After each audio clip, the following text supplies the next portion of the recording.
Hey, it worked. Hey. I thought we weren't doing the countdown. I thought we were going away from the countdown. Wait, I felt like you told me to do the countdown. By the way, here we are. We're going live. This is obviously Mike Mills over here.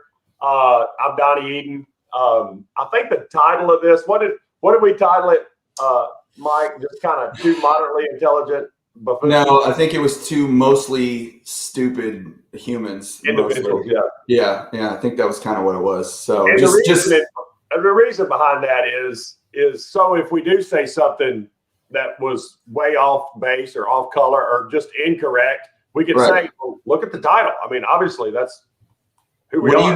What do you mean if? I feel like if is very good point. Very good point. I think you're setting the bar kind of high. I'm pretty sure we're going to say things that are mostly dumb. But good news is we already have 7 people that are interested to see what Mike and Donnie have to say today. Okay, well that sounds delightful. Very excited about that. All right, so we've talked. Mike and I talk a lot. So Mike is basically does the same thing that I do, maybe even a little bit better down in Fort Worth, which if you don't know is basically Dallas. Fort Worth is just Dallas. Is that right? Really technically, I live in Arlington, which is kind of like right in between Dallas and Fort Worth, and then just a little south. It's the home of the Dallas Cowboys. I don't know if you're aware of that, but I don't know if you're familiar with the Cowboys. I know they haven't been to anything or done anything of significance for 25 years, but they're still here. Fort Worth basically just has the airport. No, the airport is its own city, Donnie. It's called DFW or DFW International Airport. It has its own zip code, so it's not even there. It's just we're right in between. So it's just right there. Uh-huh. All right, so. We talk a lot. He's in the mortgage business down in Dallas area. I'm in the Nashville, Tennessee area. And, we talk a lot about current things that's going on. We talk about things that matter and things that don't. And we thought because we do that on a regular basis anyway, why not record our banter back and forth? Because we do align a lot of times, but there's times that we don't. No. We both like to talk a lot, which is going to make this really interesting because we're probably I want to talk now. We're probably going to be talking over each other the whole time, but that's okay. We'll get this figured out. It's just the first go round. I get a kick out of our conversations just because they're fun and entertaining. So even if this is just you and me having a conversation that happens to be recorded, that's great. I'm fine with that too. Even if nobody watches, doesn't matter. Great news. 100%. My mom will watch it. Okay. Good. Well, I can't guarantee that I have that on my end. Nobody in my family cares about what I do, so we're fine.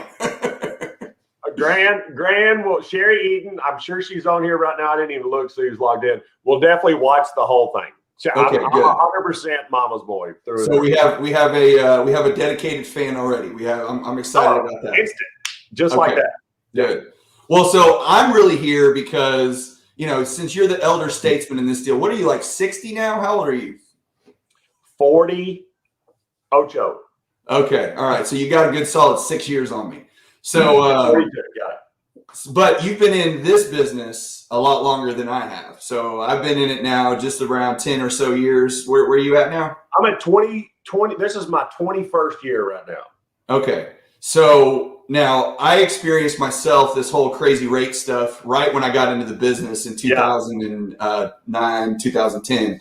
And so it was insanity then. So I got to experience it right out of the gate. And then, of course, they say this kind of stuff only happens, in once in your lifetime. So take advantage of it right now. I'm like, okay, great. We did mortgages and it was awesome. And then here we are, 2020 hits and here we are again in less than 10 years. And we have another once in a lifetime event that went down. So from your experience and you doing this as long as you have, like what is this? What are these rate this up and down swings, like how long does it last? Or do you really think we're going to have another one of these in 10 years? Are these cycles continuing? Like, what do you think? I mean, certainly, I'm a on-the-job training expert, right? So I'm not an expert in that. I'm real in tune with all the numbers as far as the jobs data and the global economy and the pandemic and whatnot. I read a lot on it, so I guess I'm moderately intelligent about this. I did go to the University of Tennessee, my diploma back there, and studied economics. But in the grand scheme of things, most of my training is just living it and oh my gosh, these rates got away from me and I didn't lock loans, or oh my gosh, it's a great time to refinance. So the one thing I will say, and I have to say this, and I'm sorry, Alabama fans, but everything is cyclical, right? Yeah. So unfortunately, if rates are good for an extended amount of time like they have been, rates are going to be bad for a while, right? And it's not, Mike, a once in a lifetime thing. Somebody may have said that to you, but it is an ebb and flow. Now, sometimes it gets extreme, like it did in the 80s when it's 14%. So basically, if you qualify for a $300,000 house right now, back then you would have if you made the same income, you would have qualified for a $180,000 house. But it's very, very cyclical for sure. And the cool thing about it is, it's almost obvious when it happens. Like right now, we're in the process of shifting from doing a lot of refinances to doing a lot of purchases because pandemic's over. I mean, I say that. I'm knocking on wood. What am I talking about? Hey, this is getting better. It's definitely not where it was before. So rates are going back to normal. Right. Also, while there is a huge sector of people that are without jobs and struggling, although that's coming back, the majority of Americans have disposable income and they want to get a bigger house or add on to their house. So rates are going up as the economy gets better. And that's just cyclical. I've seen 3 solid swings, both one way or the other, or I guess both ways. So up and down, I've seen that 3 times in my 21 years. So you don't think, because just like you, I get this question every single day. So when are they going to go back down? Are they coming back down? Are we getting back to the bottom again soon? Should I wait? Like, your opinion is, of course, nah, we're not. You should have locked. Well, ultimately, mid-February was the perfect time to lock. So if you were Mike's customer back then, whether you just fumbled into the mid-February timeframe or not, or he advised you, he did you a good service, because I called a lot of clients and said, look, I'm not pushing because I'm not a pushy guy, but rates are going to get away from us, for sure. And they're not getting better. No. What do you think the top end is going to be right now? Like, let's say, Donnie's got his crystal ball and he's looking and prognosticating, and we are, what is it? It's March 2nd, 2021. Where are we going to be March 2nd, 2022? So it depends on a couple things. Inflation is a big part of what we look at in this. And there's a pretty good chance you're going to start hearing the word inflation more and more on your 5 and 6 o'clock news if you choose to watch it there. If not, Gracie and Abby, you'll see that on TikTok. It'll be coming around through there. Hey, I'm on TikTok. I like TikTok. I love TikTok. I actually love Snapchat better. Snapchat's easy, quick. You can save your videos. It's great. But because of those inflationary times coming, and when that happens, that means the price of things are getting, they're increasing faster than normal, right? Right. That means also that the economy is good and people have money, right? And with stimulus checks, which we'll talk about that in a second. But at the end of the day, absolutely, you're going to see rates. I mean, if I had to I'd say 6%. Really? You think that much, huh? Mm-hmm. You think it's going to, but now you think that's because of inflation, right? Because, I mean, as we've talked about before, the only levers that, the Fed kind of has to put controls on this kind of stuff is rates, right? They can turn the rates up. If we have inflation start, they can crank them up a little bit and start adding it in. Now that doesn't, as I don't think a lot of people know, maybe you can explain this, but that doesn't directly tie to mortgage rates, because when the Fed raises their rates, that doesn't necessarily raise mortgage rates, but it impacts everything as a whole, and that's how they can control it. Yeah, I mean, I said 6. So let me give it a little more color to that. I would not say 6% in 21. I probably wouldn't even say 6% in 22. But if this time that we're in, which by the way, some people that lived through 08, 09 as a homeowner or a employee or worker that feel like this is kind of like the bubble, Mike and I can both tell you, certainly the appreciation of your houses feel like the bubble, but we're not taking your pulse and getting a copy of your driver's license and giving you a loan. We're making good loans. And I say that, I mean, there's still going to be foreclosures, especially if you have major job sectors that are not working. But the economy is good. Now, you can attribute that to Trump or Biden or the Democrats or the Republicans or the solar, the moon cycles, whatever you want to. Or aliens. Don't forget about aliens. Mike is dying for us to talk about aliens at some point. For some reason, the economy is really good, and ultimately that is going to translate into higher rates. And I heard this from a really smart person one time, that they said a good, healthy interest rate on home loans for both the borrower and the lender is in the 5 to 6% range. Right? I've heard that too. If you'll think about that, if you're giving mortgages for 1.99, that's really good for the borrower. That's not awesome. I mean, they're spread pretty thin on the lender side. Yeah. Yeah.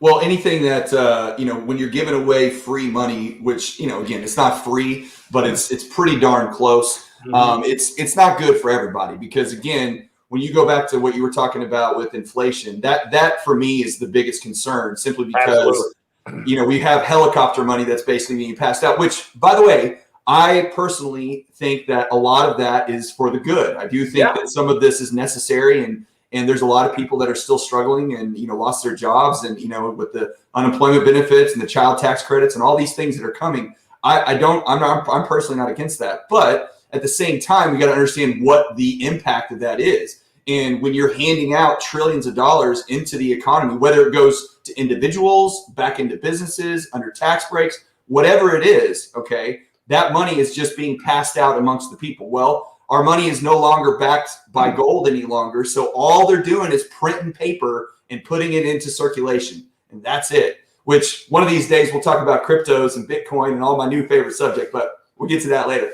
But when you have that occur, everything starts to become more expensive. Everything starts to go up. The price of, there's an economic theory, and I can't remember the name of it. I'll have to look it up when you're talking in a minute. But it's basically like if you took a little small island, right, and you had one person that showed up and found a suitcase of money that had $1 million in it, right? And let's say there's 100 people on the island.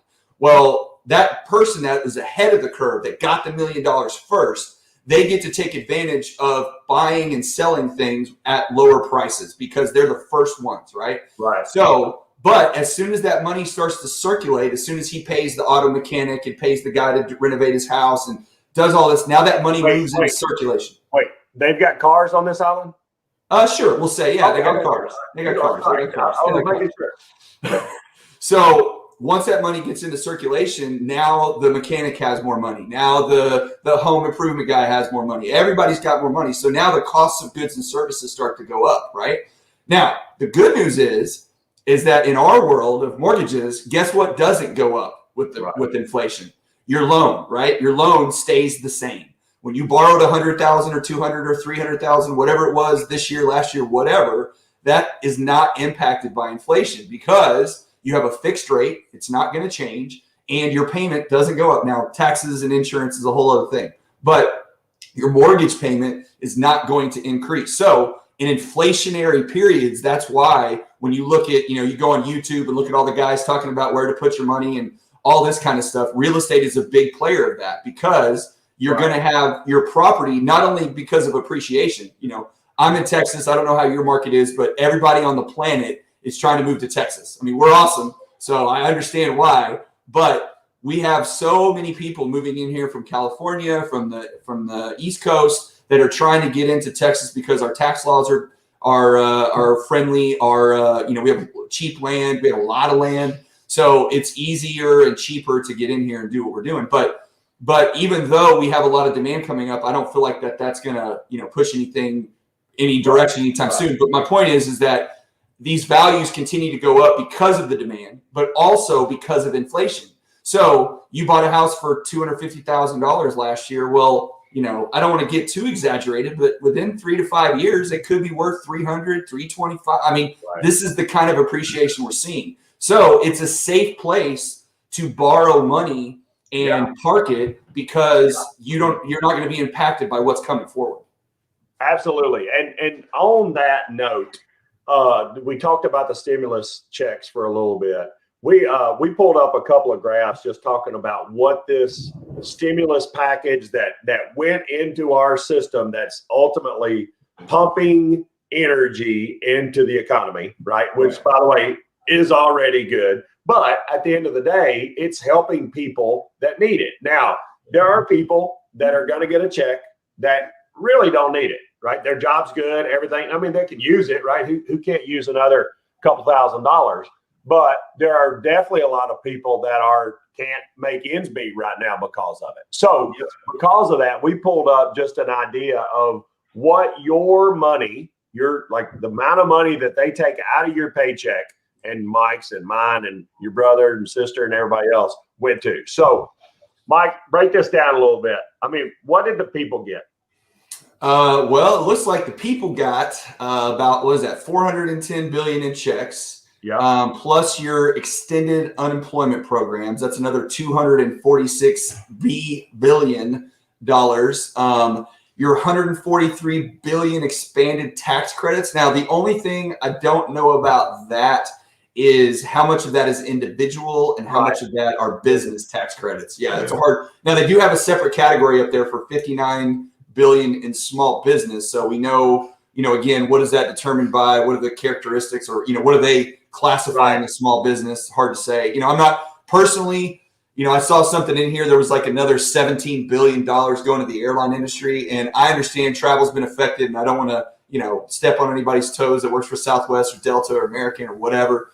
But these same airline companies are the ones that, took their profits for the last 10 years and bought their stock back and and basically paid themselves on dividends and didn't invest in their company. And we just gave them $70 billion, but whatever.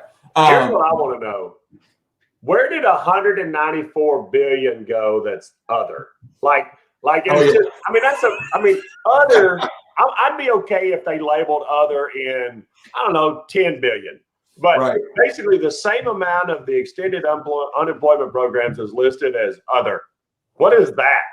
Yeah. That is that you okay. So on the last one, back to aliens, on the last stimulus bill, there was something in there that required that they had to disclose what the federal government knew about UFOs within like 180 days. So now that wasn't direct money, but that was a requirement of that bill that had nothing to do with that. Was actually in the bill. Oh yeah, 100%. So, but this, I've seen a few things. There's like, Native American language studies. There's stuff related to like foreign aid. I don't know how all that works. It's, what do they call that? The fat in these bills where they go pushing through. What is the word I'm looking for? Where they earmarks and lobbyists, where they say, "Hey, I'm good and I'll vote for it, but you got to give me 194 billion in other as well." Right. Which is unfortunately how all of our politics works. It's like scratch my back, scratch your back. This is what we're doing essentially, which is kind of, it's not ideal. Let's just put it not ideal. It doesn't create an efficient and budget neutral or profit system. Hey, by the way, what about this one here? You really like this one? I love this one. Okay, now this one again, where does this data come from? How do they classify it? I don't know. But okay, if I'm looking at this graph and I see that 28% of the money, which is the biggest chunk of it, was spent on bills. Now, again, so this is money that we got or people got in their pockets for their stimulus check. Yes, this is individual payments. Like where did the individuals spend their money? Not the companies, not whatever. So 28% of that money went to pay bills. Now, what does that mean? Does that mean utilities, mortgages, rent? I don't know, cable, or does it mean, my bill for Best Buy? I don't know. But they didn't say debts. So that's cash flow bills. Yes, I would expect that. Yes. It's separate. Right. So you got 28% that went to bills. You've got 20%. The next highest category went to savings. Now, for me, I think that's amazing because, as you know, the world that we live in, we deal with people's savings accounts and cash and stuff all the time. And I'm sure, just like me, I talk to people all the time. Credit's good, right? They got good enough credit. Their debt to income, how much money they make versus what they're buying for their house, it fits. But what's the biggest problem that everybody has? No money. Where do I get my money, right? And there was something, I don't even know how long ago, it's something like, 70% or 80% of Americans have less than $5,000 in savings or something along those lines. So to me, it shows that our population is starting to mature a little bit, maybe when it comes to money, and understanding that you need a little bit for a rainy day. Maybe you don't need that new car. Maybe you don't need that new cell phone. Maybe you don't need, whatever. Maybe you need to save a little bit, so when life happens, you got some money there to back you up and hold on. And so when you've got 48% of that money, and then tack on the 17%, so we're talking over 60% of this money is being spent on debts, savings, and bills. So that means people are, it's not, the new cell phone, it's not the new shoes, it's not the new car. It is stuff that people have to pay for. So to me, I think this is great, because that means that we are using the money as it should be, and not just frivolously throwing it away. One thing I will add on this is, we talk, especially in Nashville, about millennials, right? And they got a bit of a bad rap, right? Because the millennials are coming, which, by the way, I just looked it up. They were born between 1980 and 95, right? Right. So those people are moving into Nashville, and I mean, at a rate of like 147 a day or something like that. I mean, it's just crazy. So, or 2,000, whatever that is. The one thing that I've noticed, so a Gen Z, which is my daughters, your crew back at home, that were born between 96 and mid 2000s, I have been very impressed, and not to knock millennials, but I haven't been as close to millennials, just mainly because my kids and their friends and whatnot. I think my kids and their friends are in that range of, I feel like I need to have some savings, right? Yes. And I think a lot of the Gen Z, which is, I mean, they're 96, so they're 25 and under. I think they get lumped into millennials, like people don't know the difference between them. But I've been impressed. I mean, I've got people coming in here that after I graduated college are buying a house, like 95, 96, they were born. Like that's when they were born. And first of all, it makes me feel like when I look in the mirror, I see jet black hair, right? Like 100% jet black hair, but it's really not at all, especially. Well, sometimes it is. It depends on if you've been to Just for Men recently. Yeah. Or when Ashley McDonald cuts my hair and with a black cape, the black cape, and when you cut it, all the hair's laying on it. And you can the see black doesn't show up at all, but the gray does. But people like me that kind of lump millennials and Gen Z all in one, I think millennials get a bad rap, right? But I'm excited to see this graph right here, because the millennials and the Gen Zs that are out of school, that are in the adult working world, are in this deal. And they're definitely more than likely getting a check. In other words, they're not making too much income to disqualify them. This actually gets me excited.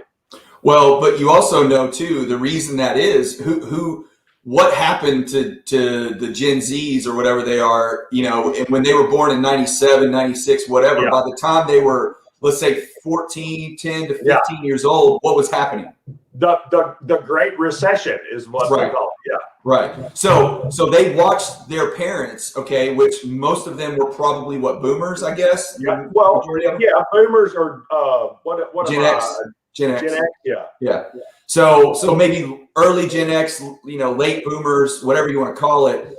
Well, we know, because I'm technically Gen X, I guess, but we understand that we saw we lost our savings, we overspent, we didn't have money in the bank, we were over leveraged on debt, lost our job, all these things. These kids saw their families go through this. And they realized, you know what? I'm not doing that. Like, I'm not going to go through that. I'm not going to live that life.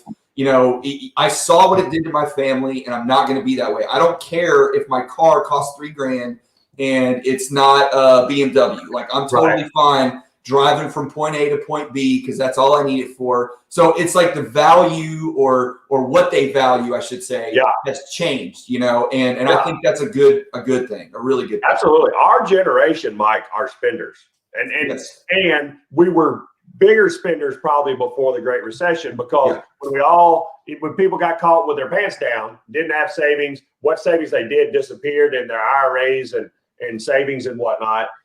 they just had to use up their savings for whatever reason. I mean, I think that in general, everybody that lived through that to some extent. I mean, you hear of people today like, oh yeah, they lived through the Great Depression, and they, I heard the story of my grandfather one time. You know, they give you those little dairy creamers at the deal. He would save them up and drink them as milk in addition to his coffee because he was rationing it, right? He didn't want to. He'd go down there and they'd make fun of him. He'd be in tight, whatever. But he lived through the Great Depression, Yeah. And I think it has affected a lot of us for sure.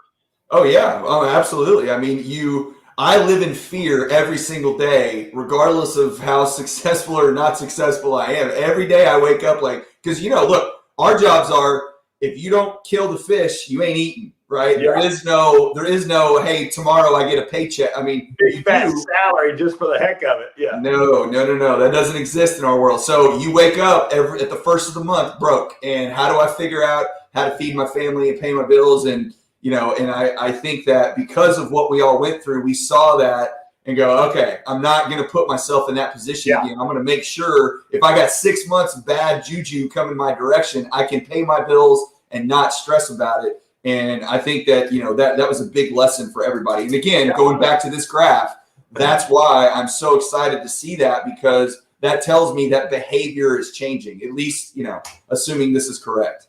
I was just kind of looking at some of the stuff. I mean, there's really not a lot of big screen TV buying and stuff like that, No, the consumer spending part of it's down. I think they're putting money in the right place. Now, shifting gears a little bit. Speaking of putting money in the right place, I saw recently you had some eye issues, which being a contact glass wearer, LASIK person, I haven't done LASIK, but in the near future person myself, I'm curious what you got going on there. And by the way, just so you know, real quick, I want to put myself on mute because I'm about to have somebody walk in my house and my dogs are going to go nuts. So okay, if you see me on mute, that's why.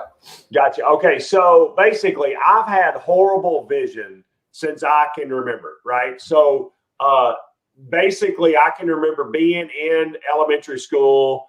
Hey, Miss Sherry, we need you to come in because Donnie's not performing very well in class, which, by the way, they didn't have ADD back then, but I had it. I mean, for sure. I mean, I struggled with just sitting still, and all that. Really? So, I wouldn't peg you as that kind of person. No. Are you saying you're high energy? I don't see that. So with that being said, I had horrible vision back then. And contacts has always corrected it. Hank DeHaven's been my eye doctor for a long time, and he's about my age. He's kind of in between your and my age. And he's been telling me and I actually went to get LASIK twice. Like, here's my check.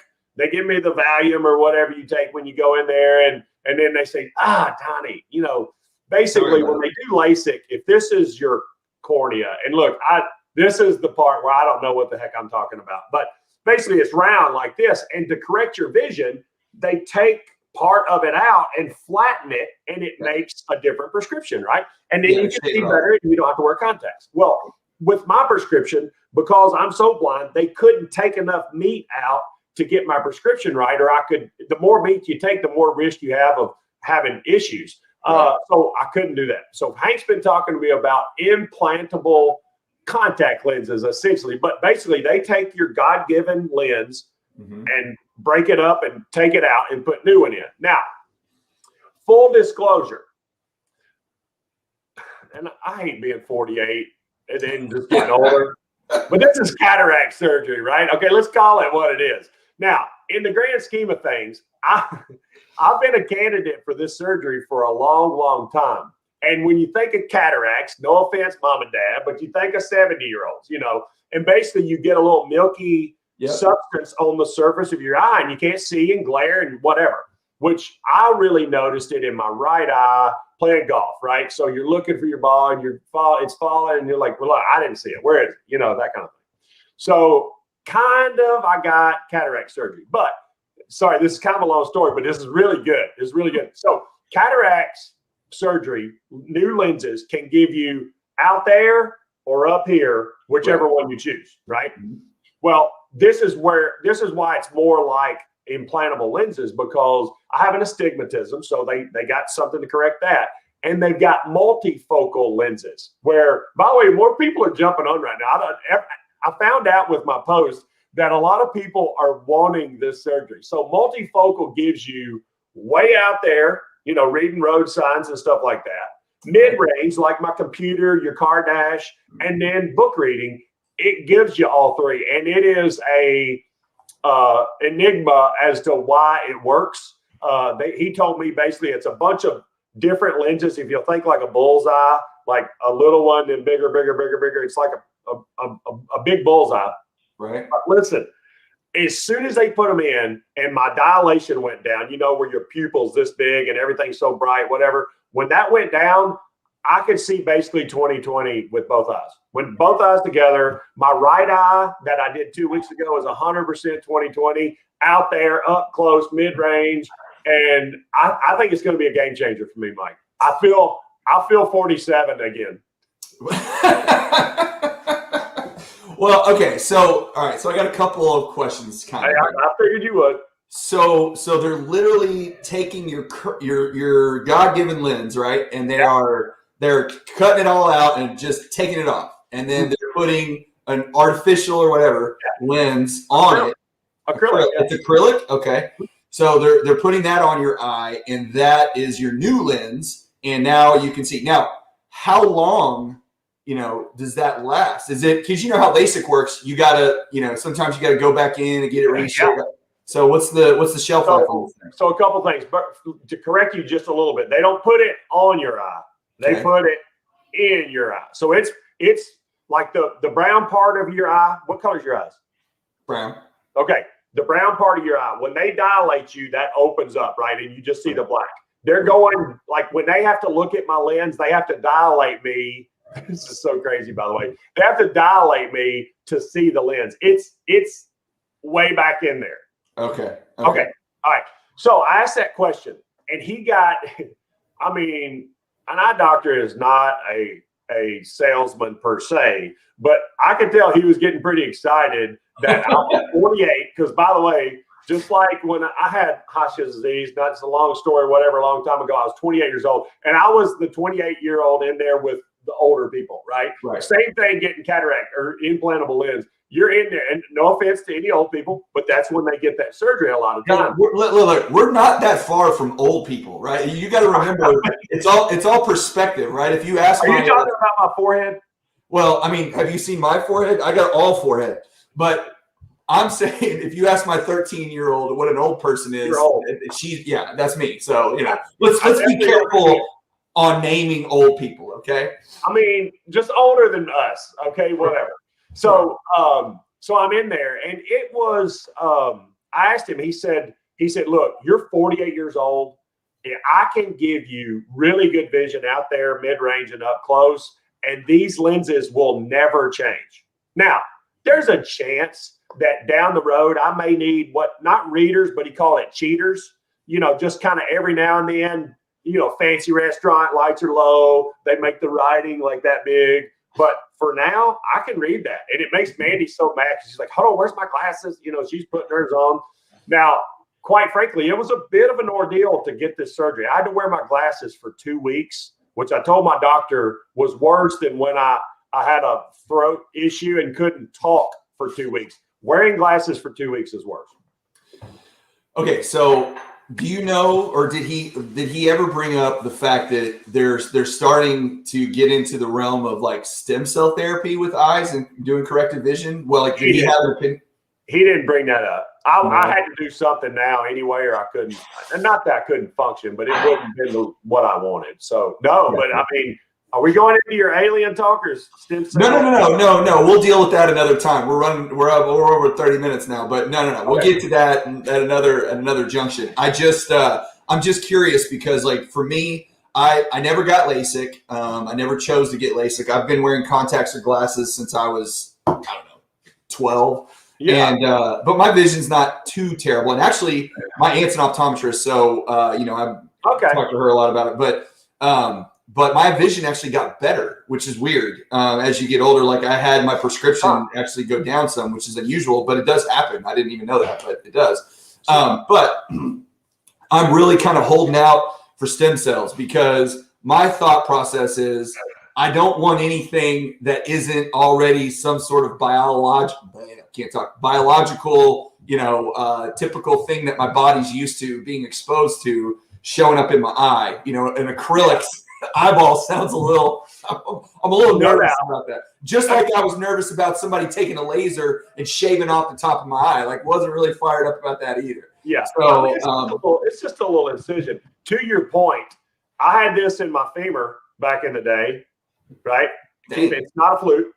That's what Brian Marr thought when he came in. But for obvious reasons, it's a foreign object. They took it out, kind of deal. So I'm with you on that. I think they've done some testing. Good news is it's been around for a while.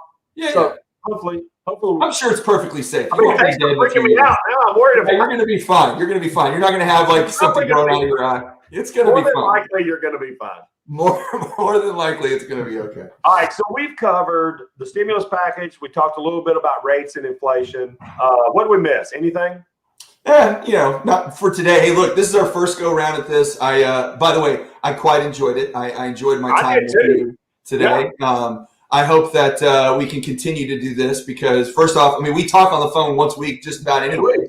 So we'll just skip those. Take the place of it, but we just got to watch exactly. We've got to be politically correct a little bit. Most of it, right? We can't say everything that we talk about, but we can certainly talk about a lot of stuff. But no, I think this is cool. I really liked chatting with you a little bit today. I know it's Good Friday. We'll figure out, maybe a better schedule or timelines on whether it's Friday or Thursday. But if we can do it on a regular basis, and of course, if your mom has any questions she would like us to answer, since she's our number one fan. We obviously will take requests on what we're talking about, and I'm sure We've actually got a comment. Let's see what we got. Sandy Griss, please continue doing these. Yeah, Texas. She's down in Texas. Yeah. My dad owned she's in San Antonio. My dad and her husband, her late husband, were not partners, they were peers. So basically they were selling the same trucks, but they had territories. So the cherry pickers that lift you up, that's Sandy Griss. Okay, all right. Nice. Make them. I don't know, Sandy, if you ever worked there or whatnot, but being around Gary as long as you did, you could probably build your own bucket truck or digger derrick for sure. So thanks for tuning in. Yes, thank you to everybody that tuned in. So absolutely. All right. Well, I think that's probably good for today. 40 minutes of taking up people's time is probably more than enough. But we could talk for hours. So maybe one day this will be a longer one. But there's still 10 people on, and we appreciate you for hanging with us. Hopefully, you got somewhere between some laughs and some information that you can use, and maybe some coffee table talk. Just little tidbits of information. Like real quick. What is your formula back there? Let's run that down real quick.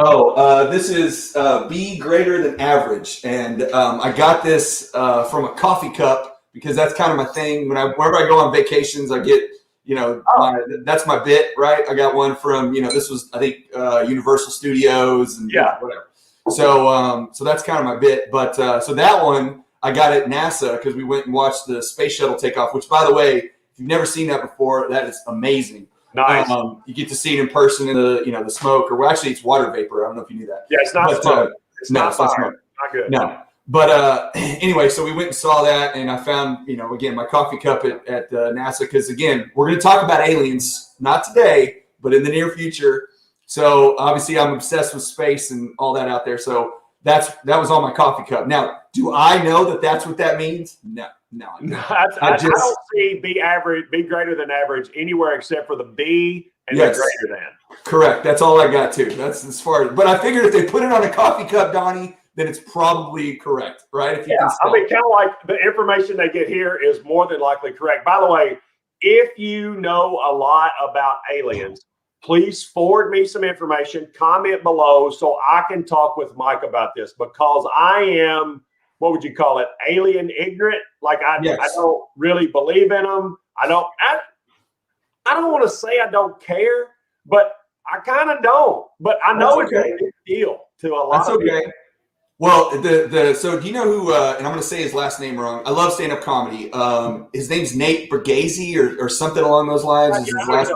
I think he might be from Tennessee. I think, but or Kentucky maybe. Anyway. What's the difference? It's the same thing. Let's be real.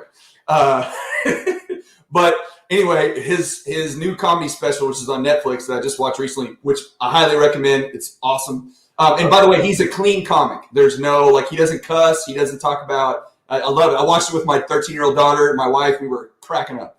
So, But, he's like Bill Cosby. Well, we're not talking about that. Maybe as far as comedy is concerned, I guess. But anyway, his opening joke in that special is he's like, "Hey guys, you realize there's aliens now and nobody cares." He's like, the biggest thing, we've had all this stuff happen in 2020. You know, he jokes about COVID and a few other things. He's like, but we literally have aliens that we've acknowledged now, and literally nobody cares. Like, if this was a story 15 years ago, people would be going bananas.